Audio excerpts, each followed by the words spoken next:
Hi, I'm Dana, and over the festive period, I just completely gave up on doing laundry. I've been washing clothes, I haven't been putting them away, have I? Because that's the really boring, annoying part.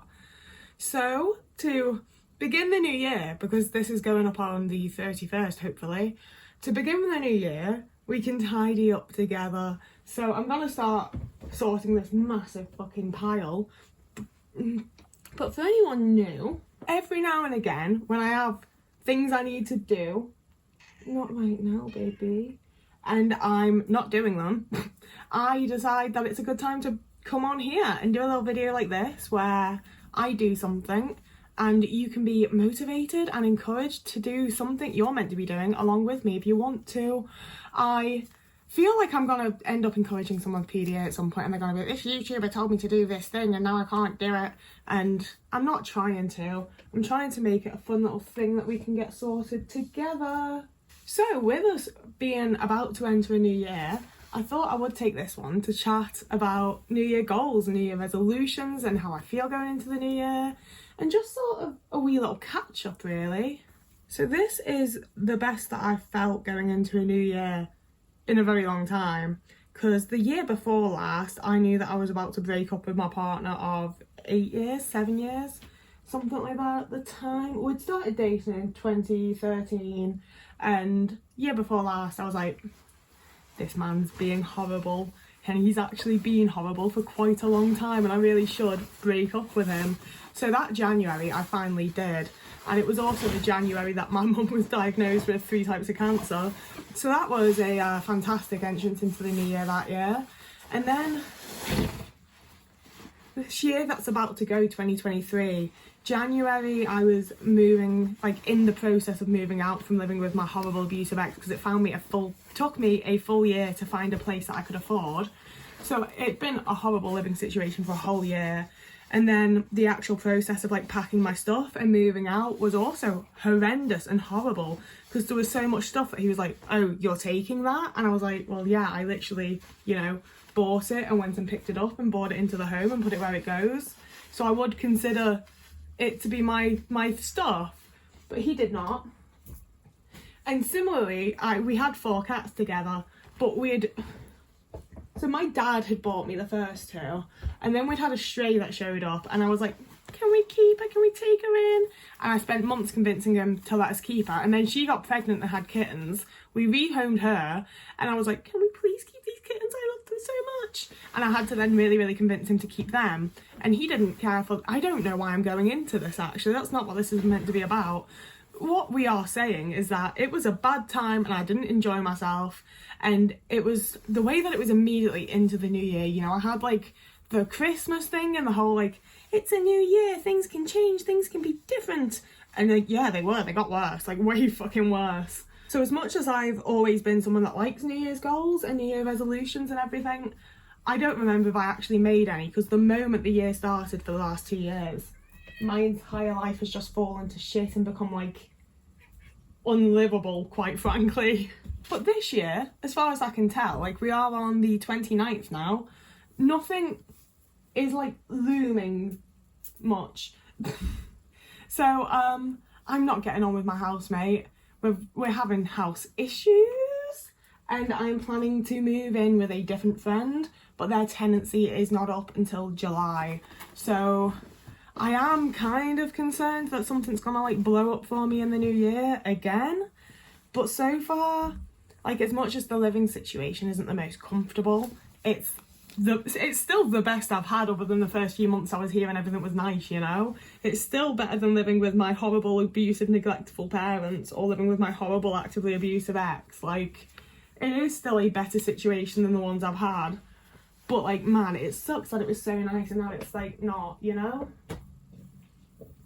But we live, we learn, we move on. So the point of all that was that this is the chillest beginning to a new year that I've had in many, many years. And it's the first time in like a very long time that I'm actively like actually looking forward to the new year. I have some plans, I have some goals, but I'm not doing the whole like sitting down and thinking I am going to become a brand new person, because I have been terrible for that. And it's not in the way of like, you know how everyone hates the like, new year, new me. And I'd never say it. Like, I've never said it once in my memory. But I did feel it, you know, like I would buy myself a planner, I'd get myself a bullet journal, I'd write down all my New Year's resolutions and all my goals for the year, and I'm going to do this, and I'm going to do that, and I'm going to become more confident, and I'm going to stop being so anxious, and I'm going to go outside every single day, and I'm going to go on long walks, I'm going to become this completely different person, you know? And like, it obviously never worked, because you can't just become a different person overnight. That's not how things work. But at the same time, I do think it's very good to have like goals and ambitions and everything. So I'm not really setting New Year's resolutions, because that's something that I do sort of try to carry in my everyday life, you know? Like having left abusive relationships, having to find myself again after having spent the entirety of my adult life in abusive relationships. You know, every single day I am trying to do better and be more and find myself, and it doesn't feel like it's the time for me to be making New Year resolutions when there's just so much stuff that I need to keep up with and carry on doing, you know? And I've made that sound super stressful, but I don't find it as stressful as I've made it sound. You know, I feel like it is more stressful doing like traditional New Year's resolutions, because like last year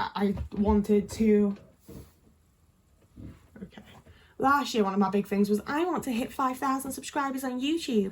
And it's one of those things where it's like, I've done it. Like, I'm happy that I've done it. Thank you for subscribing to me. But also it happened because like one video started getting pushed by YouTube, you know? It doesn't feel like that is realistically something to work towards. And especially as someone who like is trying to make videos to like help people out and everything. Like, I do want this to be a career. I do want to be able to make money from this, I won't lie. But I also, you know, I feel like I have a point to my channel beyond just, I want to make money and be famous. And like, I talk about autism, I'm not going to be famous, let's face it. But I had this whole goal of like, I want to hit 5,000. And I hit it through pure luck, you know? Like, because my thought upon it happening was like, I'm going to have to try and hit 10,000 next year. And it's like, I probably won't, quite frankly, you know? Like, maybe I will, it'd be awesome if I did. But I really only did hit 5,000 because YouTube suddenly decided to push out a video for me. Like, that one video suddenly gotten like 20,000 views when it had like, you know, the 200, 300, 400 that all my others get. And I think that's the thing with like, you know, when you watch things online of like how to succeed on YouTube, how to succeed on TikTok, they do sort of recommend that you like set these numbered goals and stuff. And I just, for me, for the type of content that I make, for the type of person that I am, it feels like it just makes everything a bit harder and a bit worse, to be honest. And again, I think so much of it is purely luck. And beyond that, a lot of the other like New Year resolutions that I used to set were the very standard ones, like I'm going to exercise, I'm going to lose weight, I'm going to drink water. And then I'd get to like, you know, January 1st and I'd be like, shit, I've got to exercise now, I guess I'll do some yoga. And then, you know, like, you know how it goes, it just fizzles out and you can't be bothered and you don't set yourself up properly. And I feel like that's the way that I personally work for like any sort of like specific goal. You know, I really have to sort of set my life up in a way that I can work on things and not have to just focus on the goal, I suppose. Like, just focusing on a goal, and especially a very specific one, it is all I will think about, or, you know, it's all I will think about until the moment I get distracted, and then I'll never think about it again. Whereas setting myself up to be able to do things like I'm going to need some more money for one of the plans that I have next year, which means that for January, I am going to be trying to post 3 videos a month in the hope that I will gain some extra monetization money. I don't know if this plan's going to work, but, you know, like, it's the thing of, like, I'm not setting it as, like, obviously, I'm like, I know that more views equals more money, so this will help me get more money. But also, I think that it will just, like, improve my work ethic. I will know that I actually do have the ability of making 3 videos a week when I want to. So far, I am just planning to do it for January, but, you know, it might be something I continue. And it's a brief goal that I really think I'll be able to achieve and that I can start working towards now. You know, I don't have to wait for January 1st. I can start filming, I can start scheduling and, you know, getting everything ready. And similarly, my goal for like many, many years, my New Year resolution has often been to drink more water, because I don't really drink water, but I don't do anything to set myself up for it. Whereas this year, I went out with my friend yesterday and I bought this bottle. It's from the Science Museum. It keeps things cold for 30 hours or hot for 20, and I love it. I love the aesthetic of it, you know. It's got the little copper lid, it's all spacey themed. I want that around, so if I want it around, I'm gonna have to put water in it because it's a water bottle, so then I'm going to drink water.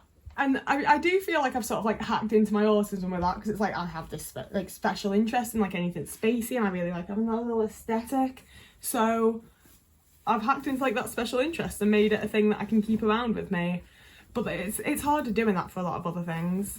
And I similarly think that like having unmasked more than ever the last this year has been my year of like unmasking and like really finding out a lot more about myself and being myself a lot more again. I think that a lot of years when I've made New Year's resolutions, I've made them as a masked person, you know? I've made resolutions that I think I'm supposed to make, that I feel like other people make. It's lose weight, drink water, eat healthier, exercise more, read more books. And, you know, it has never ever worked. And some of it, like lose weight, drink more water, I think do tend to be because it's just what other people said they were doing, so it felt like the right thing to decide to do. Whereas if I decide on things I actively actually want to do and set myself up for it, I'm gonna have a much easier time. So like, and especially just not having it hanging there as a goal and as something that I have to do, you know, the PDA, pathological demand avoidance, definitely has come into play with things like that for me in the past. Because like again, I've made many resolutions that I've never ever stuck to. And often one of them is read more books, because I used to be this ferocious reader that loved books, and everyone knew Dana loved reading. And like I read, to be fair, last year I did read a significant amount of books, but purely because I got into a really long series and then read like other books from the same author in this different series. So I read like 25 Molly Harper books, but then I also only there's 5 books over there, and they're the ones that I read that weren't Molly Harper, you know? So as much as I did read a bunch of books, I only read ones from like one author, so it doesn't feel like it counts. But it's one of those things that I have like introduced more so back into my life. So this coming year where I'm like, I do want to read more books this year. I'm not setting this a resolution, I'm not setting this a goal. It's just a general like, I want to make more time for that. That's the thing I want to do. So rather than be like, oh my god, I need to read like 100 books and getting really stressed about choosing books and getting stressed about this and that, I've just saved some books up. I also have friends that have like recommended me books, someone that bought me a book for Christmas. So I know what I'm doing in regards to that, and I'm actively looking forward to it, you know? It's not this goal of something that I'm like, oh, I have to do that. It's a goal of like, I want to do this thing because I enjoy it. So I've set myself up for it in a way where I'm genuinely looking forward to getting started on it. And, you know, I might start early. I might start today, I might start tomorrow, I might start on the 31st instead of the 1st. Because the rigidity and the like, it must be done here and now and on this day and in this way, it just does not work for me. So currently, if anyone's interested, I have a PDF download that totally isn't illegal of Christopher Eccleston's autobiography, Love the Bones of You, I think it's called. I love Christopher Eccleston. I'm really looking forward to reading that and like hearing more about him and his life and his thoughts. And, you know, I've read the first like chapter or 2 and I'm looking forward to reading more of it and getting back into it. Then my friend got me Practical Magic, like actual nice physical copy. So I've wanted to read that since they mentioned to me that it was a book because I love the film. So I'm genuinely actively looking forward to reading that and want to read it. And I'm like, oh yeah, I can't wait to sit down with a cup and like really get into that. And similarly, I also borrowed The Invisible Life of Addie LaRue from one of my other friends and the first 2 vampire Interview with a Vampire books from the same friend that bought me the Practical Magic book. So I have these like bits of literature, I suppose, just like dotted around my room, very easy access, just waiting for me to be into it, you know? And it's very like ready and set up, and I'm going to actually do it because of that. You know, I've already like dabbled and read a couple of chapters here and there of different things. Similarly, like these videos are just me like chatting shit at you while I barely think about what I'm saying. It's the point, you can just have this on in the background while you're doing something with me. But yeah, I also really want to just like create more stuff this year. So that again, like making more YouTube videos, having 3 a week instead of 2 for a little while, seeing how that goes. You know, I've been pretty shitty for like not considering like online content creation to be creating something or making something, but it very much is. And you know, like if I really continue to not see it that way, then I need to put more effort in and feel like I'm creating something, you know, that's a me thing. But I also do want to do like more like artsy stuff, so like you'll probably see some content about that kind of thing. But I'm also, I started by making people things for Christmas, you know, it's been a very long time since I physically like made people's gifts. I'm currently working on a gift for my best friend's birthday on the 1st. So again, like I've started before New Year. It's not technically like a New Year's resolution because I've already started on it and cheated and got extra time.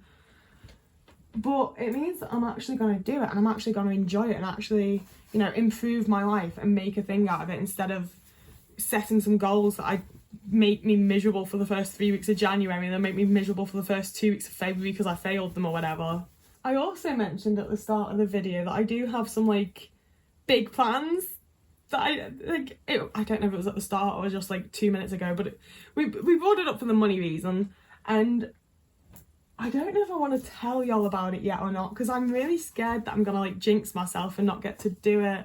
But also we have booked the plane tickets, so yeah, I don't want to talk about it yet. I'm way too scared that I'm gonna jinx it or like fuck it up in some way. I want some things to be more like solidly in place, I think, but like,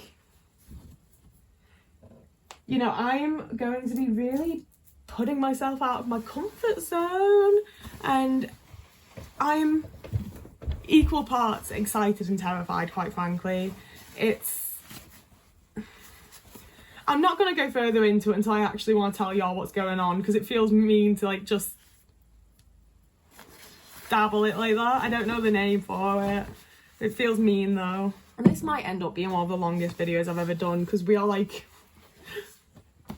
there's barely been an impact. We've barely made an impact here. We've talked about before how like the TikTok little like witches, the little TikTok tarot people, the little TikTok astronomy girlies, all of those, they all fucking scare me. They terrify me. They fuck me up. I don't have the mental health to be dealing with them like 99% of the time. Like they really make me feel like something's gonna go horribly wrong, or like I don't know what they make me think half the time. They scare the shit out of me. I'm like, oh god, this bitch knows the future.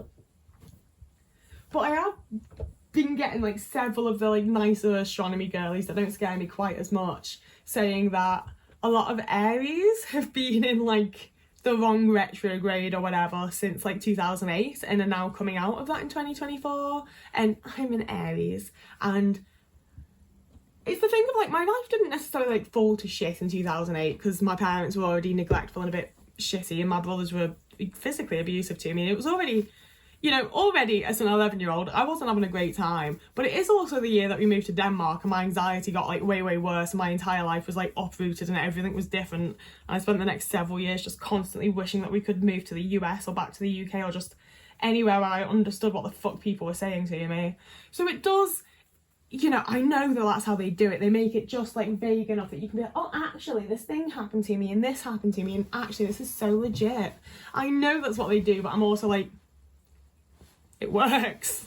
I always do that around New Year though. I always have like the little mystical moment where I'm like, oh, actually I have a really good feeling about the new year. And then the new year comes and it's like, you've broken up with your boyfriend, your mum's got cancer. So we'll see how it actually goes. That's the nice thing, is that I'm like, well, it can't get worse, can it? Like, not to imply that I'm currently at rock bottom, because I'm not. Like, I'm definitely doing better lately than I have been many other times in my life. Like, I've been doing better at some points as well, but you know, like, for everything going on, I'm a bit tired, I'm a bit burnt out, I could do with a bit more energy, but all in all, life ain't too bad, you know? Like, I've got a lot to be grateful and happy about and blah de blah. Like, I'm definitely not actually like rock bottom, but I do also often look at things as like nothing's that good. You know, if it got a bit worse, it wouldn't really make that much of a difference. Like, unless I'm homeless or dead, frankly, like it's just, yeah, that's sort of how it be, you know? Like, something would have to go really wrong for me to not just be like, yeah, fine, whatever. But I think some of it's also that other years I've been going into the year, I've been living my life with like, my partner is the only person that I know, the only person I speak to that isn't my family, who I then cut off, you know? So it feels very different, I think, to be going into the new year with like a support system. I know that like, when I need help, when I need comfort, when I, like, whatever I need from somebody else, there is somebody that's there that's willing to provide it, that will actually provide it in the way that I require, you know? Because, like, my mum was the type that'd be like, you know, you can phone me anytime. But if I'd phoned her having, like, a meltdown and been like, my socks fell wrong and then my cat did this and I'm really upset, she'd be like, why are you upset? You don't need to be upset over that. Some people have it well worse. Why are you upset over that? Like, you know, like, I wouldn't receive the support that I needed, even though I could technically phone her any time. Whereas now I know that if I phoned my friends and was like, I know it's silly, but I'm having a meltdown over this and I need someone to tell me it'll be all right, they'd be like, yeah, it's all going to be all right, Dana. We all have that sometimes, you know? Like, it would be a genuinely, like, caring and supportive situation. And it has been. There's been times when I've phoned my friends and been like, are you busy right now? I don't feel good. And we've, like, gone for walks, they've come over, I've gone over there, you know, like, having that support system and having people is so much more important than I realised it was, and brings me so much more just, I don't want to say inner peace because that sounds ridiculous, but, like, it is just, like, a slight settling of all the anxiety, you know? It feels like you've got that bit of backup and things are going to be, like, a little bit easier thanks to that. And having things to look forward to as well is massive, because most years I've gone into being like, maybe I'll get to see a band I like this year. Yeah, that's pretty much the best I'm hoping for in a year, honestly. And this year I've got the thing of, like, I'm going to move in with my friend come July, and this is someone who, like, deeply understands the way that my brain works, someone who accommodates to me, someone who, like, works the same way that I do in a lot of ways, while also not being autistic. And I feel like it's one of those things where, like, neither of us is lacking, particularly in the way, not in, like, just, like, general personality or whatever, but, like, when it comes to living together, everybody that I've lived with has lacked in, like, household stuff, you know? I'm the person that ends up cleaning the most, I'm the person that ends up tidying the most, I'm the person that ends up putting the most effort into the house, and looking around and be like, but that's filthy and that's filthy and that's filthy, and they're like, well, I just didn't think of it. And I'm like, well, maybe use your fucking brain, you know? You shower every single day, maybe just one day a fucking month, just wipe down the bath so that I don't have to go and do a full deep clean of the bathroom every, like, 2 months when I realise no one else cleans anything. Sorry, that got, like, you can like, this has been my experience since my literal goddamn fucking childhood, you know? Like, from the age that I was old enough to, like, tidy and clean stuff, my mum was like, why aren't you helping me? And I'd be like, because my brothers and my dad don't help, so why should I? Which, admittedly, still not a great way of looking at it, but I was, like, 7 years old, you know? So I was then, from quite a young age, the person helping my mum tidy up and clean up after my dad and brothers. And then I moved out with my boyfriend at 16, and I was cooking and cleaning after him until I was 24. And I moved in here, and nobody else thinks of little things like wiping down the fucking shower. But the person I'm looking at moving in with has enough similarities to me that I'm like, they will understand things like that. Oh God, it's all on the floor. But the person I'm moving in with has lived alone for a good little while, for starters. So I know that, like, they do that stuff, you know? I've been to their flat, and it's a really nice flat that's clean, like, appropriately clean as well. Because not to completely shit on anyone, this isn't anyone that I currently hang out with and know, but I've had friends in the past that, like, you'd be scared to touch things in their house. There would be, like, as someone who's very sensitive to smells, there would be certain scents in the house. And it, you know, we've all been there, it's fine, it happens. Like, many of us have been in those situations ourselves. I know that I have. And at some point you get sorted, and sometimes you don't. But I wouldn't want to move in with someone that was like that, you know? Like, as someone who now doesn't end up like that and does keep things very clean, to an almost obsessive point, I do think that I have some traits of OCD, if not OCD, but when I brought it up to my last GP, they told me that you can't have OCD and autism, which is false, by the way. Like, it's just not true, but I can't argue with doctors. So we're going with it. But, you know, like, I keep clean, I keep tidy, there's certain ways I need things to be, and I very much understand that that's on me. You know, I don't expect my housemate or whoever I'm living with to pick up on that and, like, cater specifically to me necessarily, but I do also expect them to pull their fucking weight. And that's where the friend that I'm gonna move in with, not only do I think they will pull their weight, but I also think that they will I know from experience with them that their brain works in a very similar way to mine, and they think about the things like, oh, I've left crumbs on the counter, I should clean that, I should wipe down the bath, I should give this a little dust while I'm here. I know that those are things that they'll think of and do, and I won't be the only person maintaining a fucking household, I'm trying real hard to not get too hyped on it and not get too excited and not assume that everything will be perfect, because obviously living with people is always going to have some degree of issues. There's always going to need to be communication, blah blah blah. But I also trust that they're the type of person that will communicate things with me, and if I'm pissing them off, they will tell me while it's happening or like very soon after, so I can stop doing it, rather than just getting mad at me or bottling everything up and ending up resenting me or whatever else, And it's we've talked about this before, we'll talk about it again too, because it's very much that I have so much like hope and excitement and good feelings about it, because I love my friend. I very much like consider them to be part of my found family, and there's a very big part of me that's like, oh my god, I'm gonna get to live with a family member again. Even if they're not directly my blood family, they are my family, and I think it's gonna be really pleasant to live with them. I can already imagine like cooking for each other. Our cats are gonna get to be introduced and play together, and I think our cats will get on really well. There's so many things already happening in my head where I'm like, this is going to be great, this is going to be so nice. I think that we'll be like a really artsy little pair together. I think that like our little like flat or house or whatever we find is going to be really cute, and I'll get to like, we'll both get to put our marks on it, and I won't feel like I do here where I can't have my soft furnishings in the living room on my couch because my housemate's girlfriend's allergic to cats. My cats who live here that I pay rent for, but it's fine. So I just think that everything is going to be a lot happier and nicer and more comfortable after I've moved and once I'm living there. But it's the thing of, that's exactly what I thought about moving here, that's exactly what I thought about the person I was moving in with here.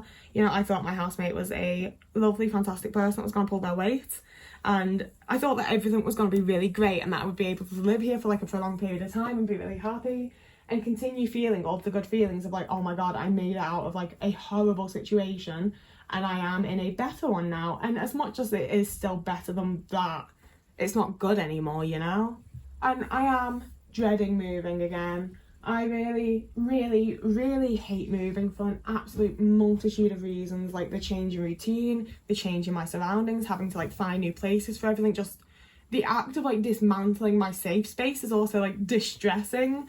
I really, really hate moving, but hopefully it'll be the last time I have to move for a nice little while, and it'll be into a situation that is and remains very, very nice. I think one of the things that has been helpful though is that my best friend in the world bought a house this year, and they've been renovating it, so I've been going over to help with like peeling wallpaper and painting walls and just bits and pieces that they needed a bit of it's not even that they needed help with it, it's just easier when there's an extra person, So I've been going over and doing that.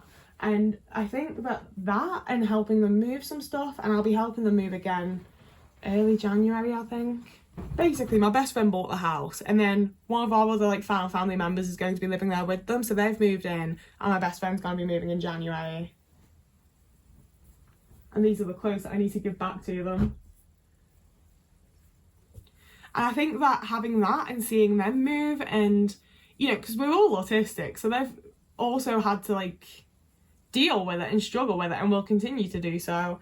And as much as it's like I'm there and I'm trying to make it easier and they're coping with it really well because they're really great people, it's still a really stressful situation to be in as an autistic person. It's not something the majority of us enjoy. Like, people don't enjoy moving house, and having all of like the autistic traits around change and stuff just makes it all the more difficult. But I do feel like I've like benefited from seeing them do it and being like, okay, like, I've just sort of like being able to watch the process and see what happens. And obviously I'm someone who's moved around a bunch in my past.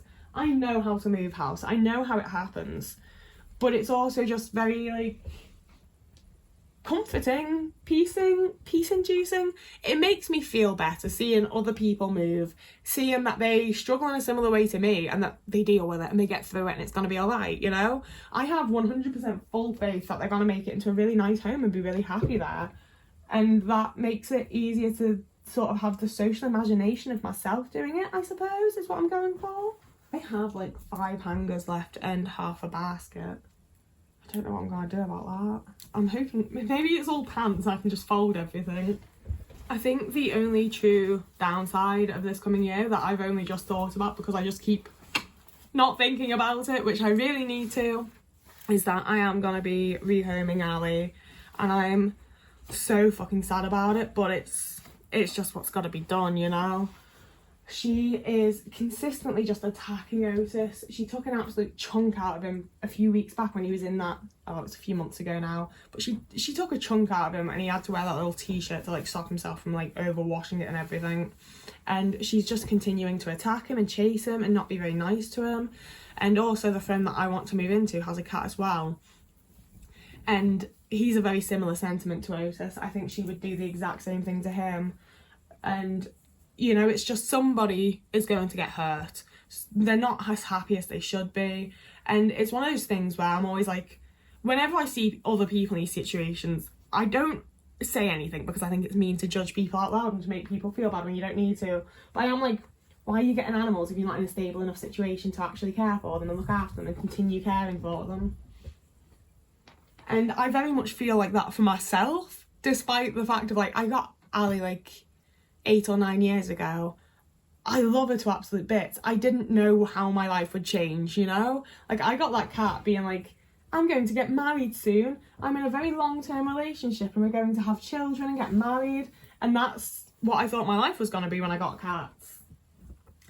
I didn't realise that I was eventually going to be moving around and having to just move into whatever random place I can fucking afford, you know? I wouldn't have gotten so many fucking cats if I'd known that was going to be the situation. And it's absolutely fucking heartbreaking, and I feel so incredibly guilty about it, and I feel like it's fair that I feel guilty about it as well, but it's what's gonna be best for them, you know, in the long run, as much as it sucks, and I feel really, really guilty and terrible about it. It's what's gonna make sure no one gets hurt, no one's unhappy. I really don't know what else to talk about now. It was just the New Year bits, and I feel like, see, this is the thing, I quite often come into videos and I talk about like my life and my thoughts and how I feel, and in reality I feel alright. Oh, I'm not even, have I been on screen for like any of this video? Shit. You know, but like on the day to day, for the most part, I feel alright. Like I said before, I might be a bit tired. I feel like I have got like some degree of burnout, but not like, you know, I'm not burnt out. I could have more energy, I could have better routines, I could feel like I have the energy to be able to actually cook myself a real proper meal with a vegetable. But all in all, I do feel alright on the day to day, you know, like emotionally, like I'm definitely tired, I feel quite achy, I am increasingly listening to my friends' implications that I have EDS, but mentally, emotionally, for the most part, I feel alright. Okay, how much stuff have we got left to hang? 1 t-shirt, 2 t-shirt, 3 t-shirt, 4 t-shirt, 5 t-shirt. Okay, I've got 5 t-shirts and 2 hangers. I'm gonna have to check just in case one hanger is actually free and I just didn't notice. I'm just gonna leave that film in a sec while I go pee, sorry. Oh. Okay, I've returned. We were looking for hangers. Oh gosh. Should we talk about New Year's like experiences? I haven't had that many fun New Year's, honestly. Most of the ones with my ex, like my first ex that was horrible and abusive and awful, we just stayed in and got drunk together, and then he'd say something mean that I'd get upset by, and then he'd be like, why are you upset? And I'd be like, because you just said this really mean, offensive, like upsetting thing. And he'd be like, God, you can't even take a joke. And that's how my New Year's Eve would go. New Year's as a kid, my mum had a child that died on New Year's Eve from cot death, so obviously she didn't love it. And, you know, I don't have any sort of like abuse thing there. Like, I'm just like, yeah, that was a really horrible, tough time for my mum, and she dealt with it quite well, to be fair. You know, like, we might have a little glass of rum and coke and whatever. Like, my parents were very like, if we're having it, you get to have a little bit. You know, I wasn't getting pissed as a kid, but they did give us some degree of alcohol usually. I'm gonna throw this in with the pyjama tops and just fold it, because I never wear it to like as a t-shirt in my day-to-day life, because the front just has the Chris Shiflett logo and it's the back that has the big fun picture. So I nearly always wear like a shirt or a cardigan or something, so I never wear it. So yeah, those were like most of my New Year's experiences. And then last year, I was quite excited to get to do something a little new because I was with my girlfriend last year and her best friend had invited us over to her flat to celebrate it. And honestly, it was just, I barely remember it, even though it was only last year, because I wasn't the biggest fan of her best friend. I really didn't like her best friend's boyfriend. He was one of those guys that would make like jokes at your expense and everyone would laugh, and it's like, you're laughing at me though. Like, I'm not laughing with you are just being an asshole and laughing at me, and you think you're funny because other people are laughing, but you're just an asshole. And we played some board games where he made multiple little comments like that, where I just was like, I want to go home. And then after I left, I was like, I'm breaking up with this girl. Like, I really wish that she would break up with me, but I don't think she's going to, because quite frankly, I was really fucking nice to her. But anyway, so we left. She kept calling it a party, but there were just the four of us and it was awkward. So, But we left, and the whole way home in the taxi, I was just like, oh God, I think I'm gonna have to break up with her. Like, I think this is gonna be me breaking up with her. And I remember like going up the stairs to her room and like touching the banister and everything and be like, oh, I wonder if this is the last time that I come up here. And I didn't break up with her until February. Why do I own so many socks and underwear? Like, I swear, I don't. I don't. But that does mean we're at the end of the basket, finally, after all these years that we've been here doing this. So I'm gonna put my bits away. It doesn't feel like there's as much as there usually is, even though the fucking basket was like twice as stacked as it usually is. But yeah, I'm gonna put this all away, probably gonna hoover. If you did something along with me, well done. It's hard to do stuff. I found it difficult to get round to doing that, you know? Like, I've been getting round to doing that since like the 20th. Like, it's hard to do things. So if you've gotten something done, well done. If you didn't, it's all right. It's hard. You'll get to it. You can do it. I believe in you. You'll be all right. As always, I love reading comments. So if you do want to comment down below with like what you did while I was doing this, how you feel about New Year resolutions, what your New Year's have been like. I've talked a lot of shit in this video. So if you want to reply to any part of it, please do. So yeah, from now on, I will be posting on Sundays, Thursdays and Tuesdays, hopefully, fingers crossed if all goes to plan. So do subscribe for more of this. And as always, I post daily over on TikTok more or less. I post occasionally over on Instagram. I have Twitter still, for some reason. All of that will be linked down below, along with links to my Patreon and my Ko-fi if you wanted to donate anything to me monetarily, but you don't have to. There's no pressure, there's no stress. It's all cool. So for now, whoever you are and wherever you are, before Ali gets settled and I have to move her, I hope you're having a lovely morning, evening, day, afternoon, week, month, year, and I will see you again in a couple of days.